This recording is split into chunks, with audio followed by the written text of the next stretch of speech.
Hello students, welcome all of you.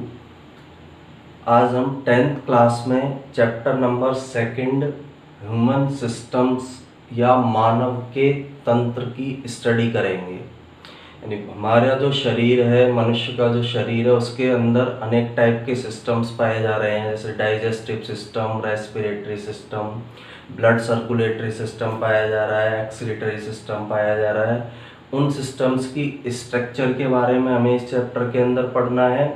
Second, उन systems के द्वारा कौन कौन से फंक्शन किए जाते हैं उनके बारे में हमें इस चैप्टर के अंदर पढ़ना है। जो सिस्टम वर्ड है, सिस्टम वर्ड कहाँ से रिप्रेजेंट होता है, किस प्रकार से यह बनता है। सबसे पहले तो हम सबको पता है, हमारी जो बॉडी या शरीर है उसकी सबसे छोटी यूनिट सेल या कोशिका होती है। सेल को ही हम हिंदी में क्या बोलते हैं, कोशिका। ये हमारे शरीर की बेसिक स्ट्रक्चरल और फंक्शनल यूनिट है। सेल्स का जो ग्रुप है, बहुत सारी सेल्स आपस में मिलकर जिस ग्रुप का निर्माण करेगी उसे बोला जाता है टिश्यू।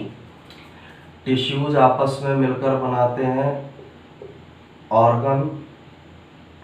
ऑर्गन के आपस में मिलने से बनता है सिस्टम। और डिफरेंट टाइप के सिस्टम्स आपस में मिलकर किसका फॉर्मेशन करते हैं, बॉडी का। तो सेल्स ने आपस में मिलकर टिश्यू को बनाया, टिश्यू के आपस में मिलने से ऑर्गन बना, ऑर्गन से सिस्टम बना और सिस्टम से बॉडी का फॉर्मेशन हुआ।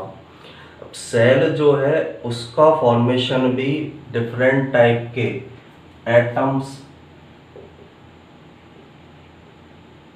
Molecule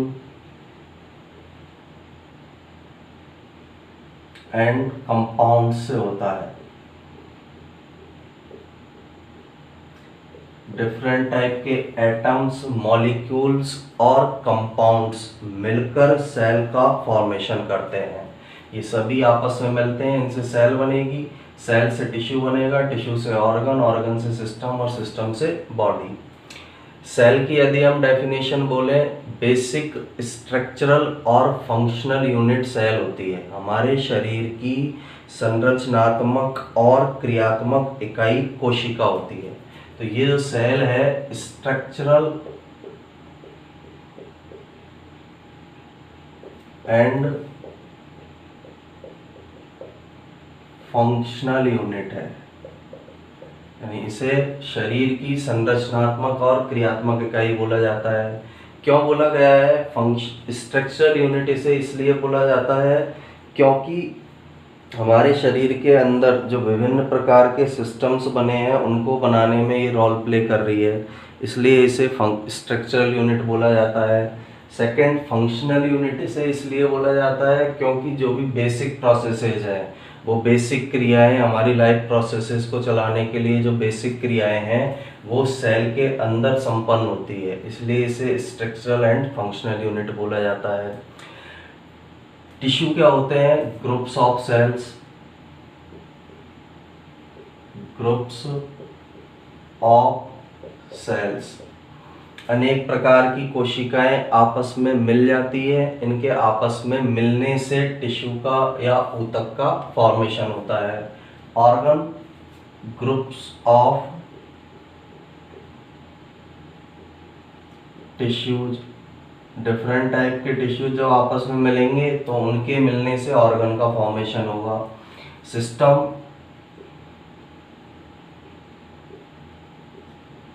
groups of organ.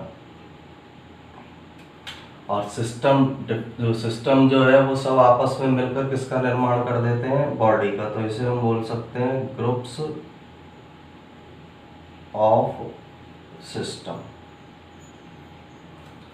तो इस तरह से सबसे पहले बेस से हम स्टार्ट करें। सेल के अंदर भी एटम्स, मॉलिक्यूल्स और कंपाउंड्स पाए जा रहे हैं। डिफरेंट टाइप के एटम्स हैं, मॉलिक्यूल्स हैं, कंपाउंड्स हैं, उन सबके आपस में मिलने से सेल का या कोशिका का निर्माण होता है। इसके बाद सेल जो है वो विभिन्न प्रकार की सेल आपस में मिलकर एक ग्रुप बनाती है जिसे टिश्यू के नाम से जाना जाता है। टिश्यूज आपस में मिलते हैं, उन टिश्यूज के आपस में मिलने से ऑर्गन का फॉर्मेशन होगा, अंग का निर्माण होता है।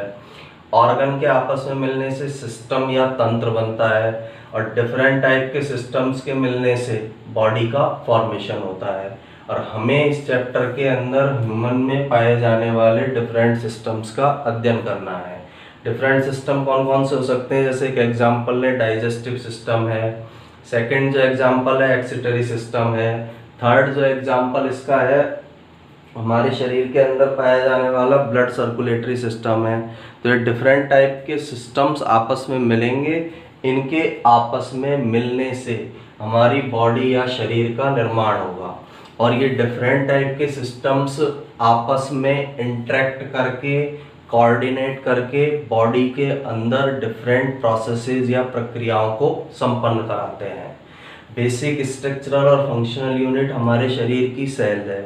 सेल्स जब आपस में मिली तो उन्होंने आपस में मिलकर टिश्यू का फॉर्मेशन किया, टिश्यू ने आपस में मिलकर ऑर्गन को बनाया, ऑर्गन ने सिस्टम को बनाया और सिस्टम ने बॉडी का फॉर्मेशन किया। और बॉडी के अंदर जो डिफरेंट टाइप के सिस्टम्स हैं वो आपस में कोऑर्डिनेशन में या समन्वित रूप से एक साथ मिलकर कार्य करते हैं, जिससे कि हमारी जो लाइफ प्रोसेसेज है, ह्यूमन बॉडी की जो प्रोसेसेज है उनको कंप्लीट किया जाता है। अब इसमें सबसे पहले हमें पढ़ना है डाइजेस्टिव सिस्टम के बारे में कि डाइजेस्टिव सिस्टम की स्ट्रक्चर कैसी होती है और डाइजेस्टिव जो सिस्टम है उसके द्वारा किस प्रकार के फंक्शन या कार्य हमारे शरीर के अंदर संपन्न किए जाते हैं, कौन कौन से फंक्शन डाइजेस्टिव सिस्टम हमारी बॉडी के अंदर संपन्न करता है।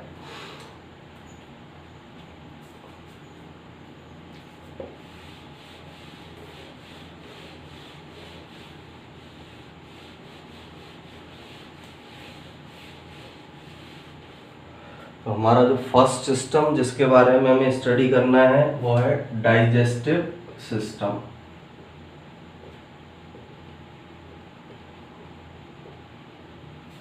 या इसे ही हम पाचन तंत्र कहते हैं, हिंदी में इसे पाचन तंत्र के नाम से जाना जाता है। डाइजेस्टिव सिस्टम को पढ़ने से पहले एक प्रोसेस या प्रक्रिया के बारे में हमें स्टडी करना है जिसे हम बोलते हैं डाइजेशन।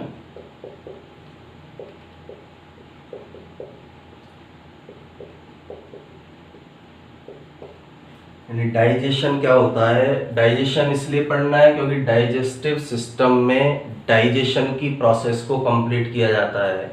जो डाइजेस्टिव सिस्टम है उसमें डाइजेशन की प्रोसेस होगी, इसलिए हमें सबसे पहले डाइजेशन के बारे में जानना जरूरी है। अब डाइजेशन प्रोसेस क्या होती है, जो हमारा फूड हम इंटेक करते हैं उस फूड के अंदर कॉम्प्लेक्स मॉलिक्यूल पाए जा रहे हैं, उन कॉम्प्लेक्स मॉलिक्यूल को सिंपल मॉलिक्यूल्स में चेंज करने की जो प्रोसेस है उसे ही डाइजेशन कहा जाता है। यानी भोजन के अंदर उपस्थित जटिल अणुओं को सरल अणुओं में बदलने की क्रिया डाइजेशन या पाचन कहलाती है। फूड मटेरियल में जो भी कॉम्प्लेक्स मॉलिक्यूल है उनको जब सिंपल मॉलिक्यूल के अंदर चेंज किया जाएगा तो इस प्रोसेस को डाइजेशन या पाचन कहा जाता है। अब इसकी जरूरत क्यों पड़ी कॉम्प्लेक्स मॉलिक्यूल को सिंपल मॉलिक्यूल्स में चेंज करने की, क्योंकि जो कॉम्प्लेक्स मॉलिक्यूल होते हैं वो इनसॉल्युबल होते हैं और इन्हें सॉल्युबल मॉलिक्यूल्स के अंदर चेंज किया जाता है। इनसॉल्युबल हैं, घुलनशील नहीं होते हैं, अघुलनशील होते हैं, बॉडी उसका डाइजेशन नहीं कर पाती है, बॉडी उसका यूज नहीं कर पाती है, इसलिए इन कॉम्प्लेक्स इनसॉल्युबल मॉलिक्यूल्स को सिंपल सॉल्युबल मॉलिक्यूल्स के अंदर चेंज किया जाता है। जटिल अघुलनशील अणुओं को सरल घुलनशील अणुओं के अंदर बदला जाता है। अब इसका हम एग्जांपल लें, एक जैसे एक सिंपल सा एग्जांपल है प्रोटीन। जो भी फूड मटेरियल हम ग्रहण कर रहे हैं उसके अंदर प्रोटीन प्रेजेंट है, तो उस प्रोटीन को हमारे शरीर के अंदर एमिनो एसिड के अंदर चेंज किया जाएगा। प्रोटीन एक कॉम्प्लेक्स मॉलिक्यूल का एग्जांपल है और इसके जो स्ट्रक्चरल यूनिट है, प्रोटीन को बनाने वाली संरचना है अमीनो अम्ल, तो वो एक सिंपल मॉलिक्यूल का एग्जांपल है। तो प्रोटीन को अमीनो अम्ल के अंदर बदला जाता है, अमीनो अम्ल में तोड़ा जाता है। लिपिड है उसको फैटी एसिड और ग्लिसरॉल के अंदर तोड़ा जाएगा। जो कार्बोहाइड्रेट्स हैं, डाइसैकेराइड जो है, पॉलीसैकेराइड जो है, उनको मोनोसैकेराइड ग्लूकोज में या ग्लूकोज के अंदर, मेनली ग्लूकोज के अंदर उनको चेंज किया जाता है। तो भोजन के जटिल और अघुलनशील अणुओं को सरल और घुलनशील अणुओं में बदलने की क्रिया डाइजेशन या पाचन कहलाती है। अब फूड मटेरियल की रिक्वायरमेंट क्यों है हमारी बॉडी को? हमें पता है हमारे शरीर में कोशिकाओं के अंदर डिफरेंट टाइप्स की प्रोसेसेस, केमिकल रिएक्शंस चलती है। कोशिकाओं को अपने कार्य को करने के लिए ऊर्जा की जरूरत होती है और उस ऊर्जा या एनर्जी को फूड मटेरियल के द्वारा सेल्स को प्रोवाइड कराया जाता है। इसलिए हमारे शरीर को फूड की रिक्वायरमेंट होती है या फिर भोजन की आवश्यकता होती है। फूड रिक्वायरमेंट इसलिए होगी क्योंकि कोशिकाओं को एनर्जी की रिक्वायरमेंट है और वह एनर्जी जो है कोशिकाओं को फूड मटेरियल से गेन होगी, इसलिए हमें फूड मटेरियल की रिक्वायरमेंट होती है या हमारे द्वारा भोजन को खाया जाता है, भोजन को ग्रहण किया जाता है। तो सिंपल सा डाइजेशन का मतलब याद रखना है, जो भी कॉम्प्लेक्स मॉलिक्यूल है, इनसॉल्युबल मॉलिक्यूल है, उन्हें सिंपल और सॉल्युबल मॉलिक्यूल्स के अंदर बदलने की क्रिया डाइजेशन कहलाती है। और फूड मटेरियल की हम बात करें तो फूड मटेरियल में मेनली हमारे जो फूड मटेरियल है उसके अंदर कार्बोहाइड्रेट पाया जाता है, फैट पाई जाती है, प्रोटीन्स मिलते हैं, विटामिन्स मिलते हैं, मिनरल्स भी पाए जाते हैं। तो डिफरेंट टाइप के जो पदार्थ हैं वो इसके अंदर पाए जाएंगे। मिनरल्स भी इसके अंदर उपस्थित होंगे, खनिज तत्व उपस्थित होंगे, विटामिन्स इसके अंदर उपस्थित हैं, कार्बोहाइड्रेट इसके अंदर उपस्थित हैं। तो इस तरह से जो ये प्रोसेस पाए जा रहे हैं, तो इन सब पदार्थों को, जटिल पदार्थों को सरल पदार्थों के अंदर तोड़ा जाता है जिससे कि वो हमारे शरीर की कोशिकाओं के लिए उपयोगी बन सके। कॉम्प्लेक्स फॉर्म में है उनको सिंपल फॉर्म के अंदर चेंज किया जाता है जिससे शरीर में उपस्थित कोशिकाएं उनसे एनर्जी गेन कर सके, उनसे ऊर्जा प्राप्त कर सके और अपनी क्रियाओं को सुचारू रूप से अच्छी प्रकार से वो संपन्न करा सके। इसके बाद जो सिस्टम हमारी बॉडी के अंदर डाइजेशन प्रोसेस को कंप्लीट करता है उस सिस्टम को डाइजेस्टिव सिस्टम कहते हैं। तो डाइजेस्टिव सिस्टम की डेफिनेशन क्या होगी? हमारे शरीर के अंदर पाया जाने वाला ऐसा सिस्टम जो फूड मटेरियल का डाइजेशन करता है, पाचन करता है, उसे डाइजेस्टिव सिस्टम या पाचन तंत्र कहा जाता है। जो भी फूड मटेरियल हमने लिया उसको डाइजेस्ट करने में जो सिस्टम हेल्प करेगा उस सिस्टम को डाइजेस्टिव सिस्टम या पाचन तंत्र के नाम से जाना जाता है। अब पाचन तंत्र जो है, डाइजेस्टिव सिस्टम जो है हमारा, उसके अंदर जैसे फूड मटेरियल आएगा तो उसके अंदर डिफरेंट टाइप्स के एंजाइम्स मिलेंगे और वो एंजाइम्स इन कॉम्प्लेक्स मॉलिक्यूल को सिंपल मॉलिक्यूल्स के अंदर चेंज कर देंगे। बड़े फूड जो मॉलिक्यूल्स हैं उनको स्मॉल फूड मॉलिक्यूल्स के अंदर वो चेंज कर देंगे। डिफरेंट टाइप के एंजाइम्स इसके अंदर रोल प्ले करते हैं और डिफरेंट टाइप के ऑर्गन और ग्लैंड्स आपस में मिलकर डाइजेस्टिव सिस्टम बनाती है। जो डाइजेस्टिव सिस्टम है इसका फॉर्मेशन डिफरेंट टाइप के ऑर्गन्स से और ग्लैंड्स से होता है। डिफरेंट टाइप के ऑर्गन्स, अंग और ग्लैंड्स को बोला जाता है ग्रंथियां। ये आपस में मिलकर डाइजेस्टिव सिस्टम का फॉर्मेशन करेंगी। एग्जाम्पल हम अभी आगे पढ़ेंगे, ऑर्गन्स कौन कौन से प्रकार के पाए जाते हैं और डाइजेस्टिव सिस्टम में पाई जाने वाली ग्लैंड्स कौन कौन सी होती है, कि किस किस प्रकार के ऑर्गन हमारे डाइजेस्टिव सिस्टम के अंदर उपस्थित हैं और किस किस प्रकार की ग्लैंड्स या ग्रंथियां हमारे डाइजेस्टिव सिस्टम के अंदर पाई जा रही है।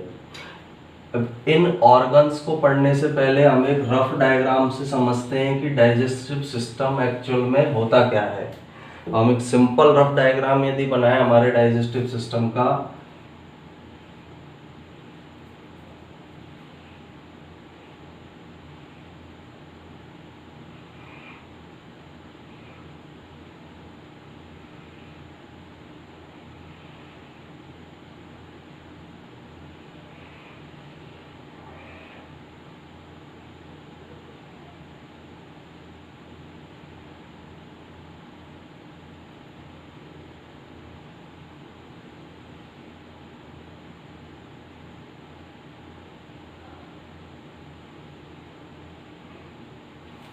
ये हमारा डाइजेस्टिव सिस्टम है। ऑर्गन्स के बारे में, ऑर्गन्स को हमने अभी रिप्रेजेंट किया है, इसके बाद इसमें जो ग्लैंड्स पाई जाती है डाइजेस्टिव सिस्टम में उनको हम दर्शाएंगे।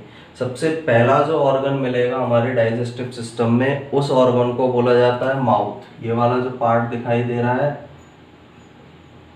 फर्स्ट ऑर्गन जो मिलेगा उसे बोला जाता है माउथ। सेकंड, ये जो हिस्सा हमें दिखाई दे रहा है इसे बोला जाता है फेरिंग्स,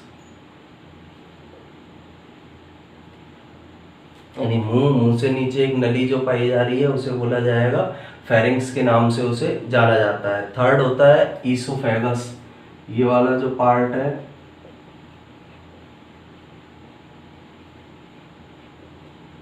फोर्थ पार्ट स्टमक कहलाता है। फिफ्थ पार्ट स्मॉल इंटेस्टाइन हुआ, जो स्टमक से जुड़ा हुआ पार्ट होता है उसे स्मॉल इंटेस्टाइन बोलेंगे। सेवंथ पार्ट, ये वाला जो हिस्सा हमें दिखाई दे रहा है लार्ज इंटेस्टाइन।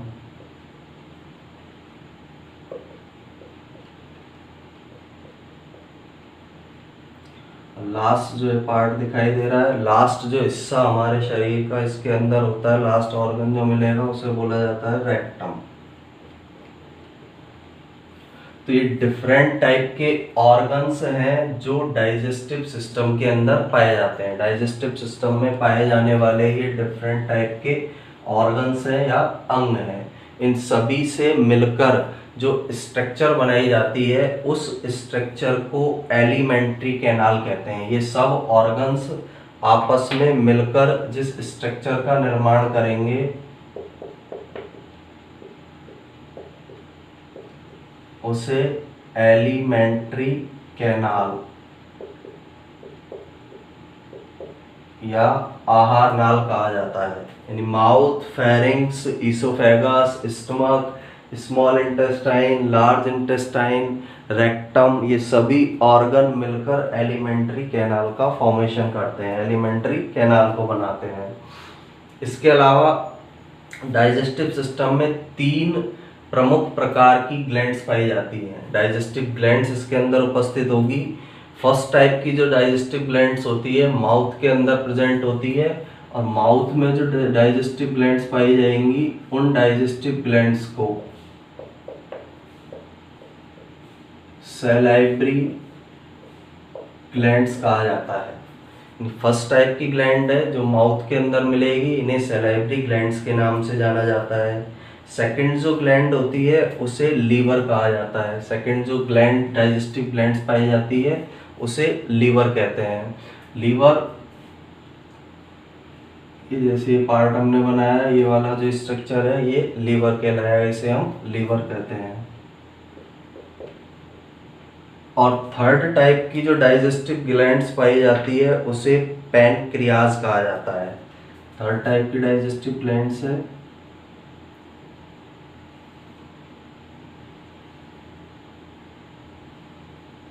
ये जो ग्लैंड्स हमें दिखाई दे रही है इसे पैनक्रियाज के नाम से जाना जाता है।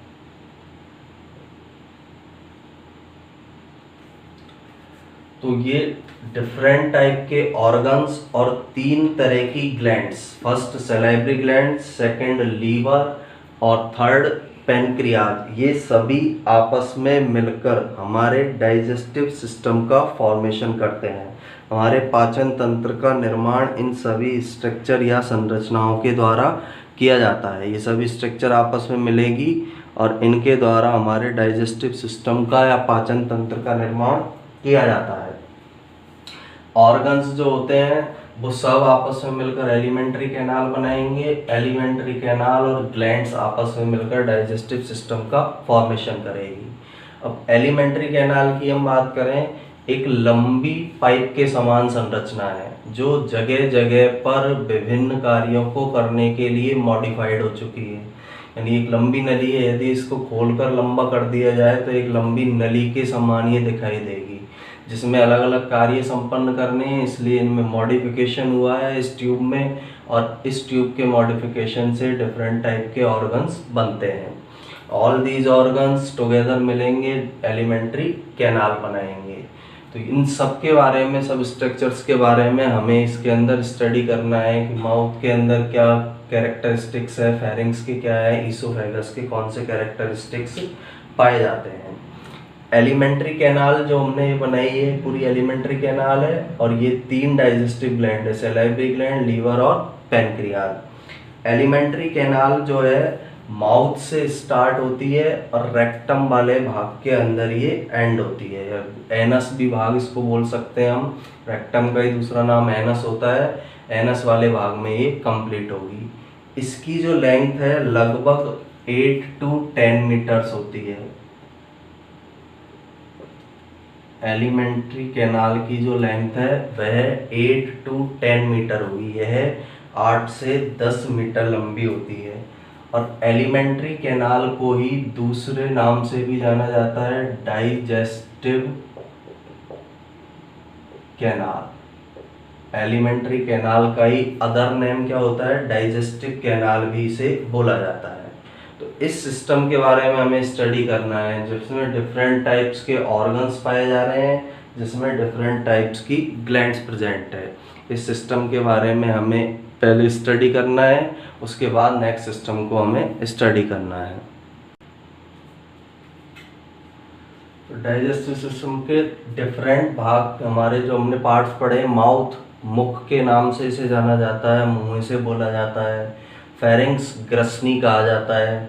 ईसोफेगस ग्रसिका इसे बोला जाता है। स्टमक आमाशय के नाम से इसे जाना जाता है। स्मॉल इंटेस्टाइन छोटी आंत है, लार्ज इंटेस्टाइन बड़ी आंत है। रेक्टम वाले भाग को गुदा या एनस बोला जाता है।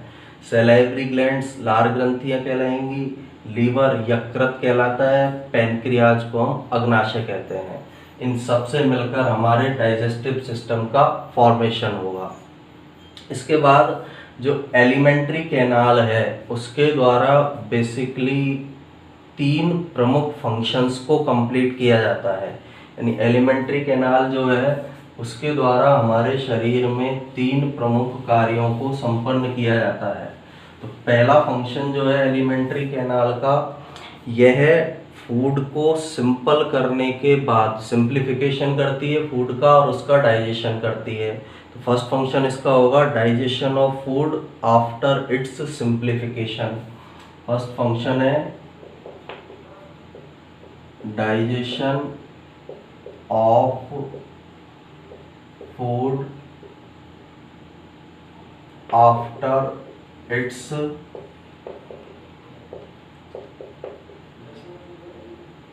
सिंप्लीफिकेशन।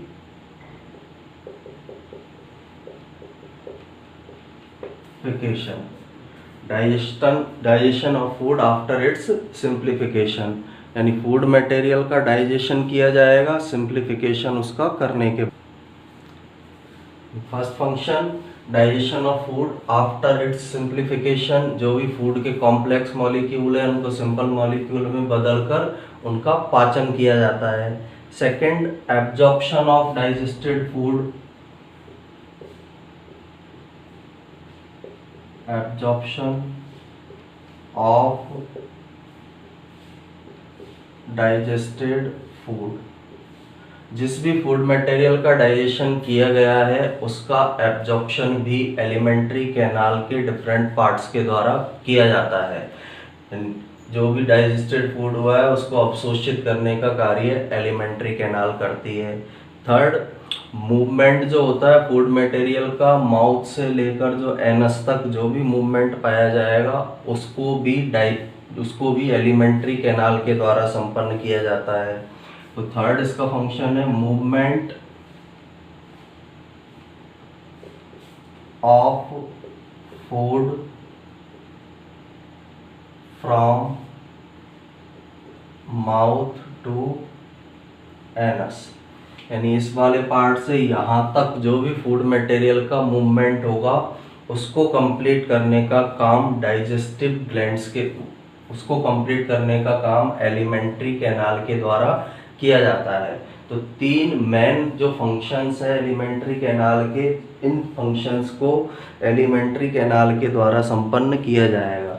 सबसे पहले जो फूड मटेरियल है उसके मूवमेंट के अंदर हेल्प करेगी। माउथ से इसको फेरिंग्स में, इसोफेगस में, स्टमक में, small intestine, large intestine, rectum में लाने में सहायक है।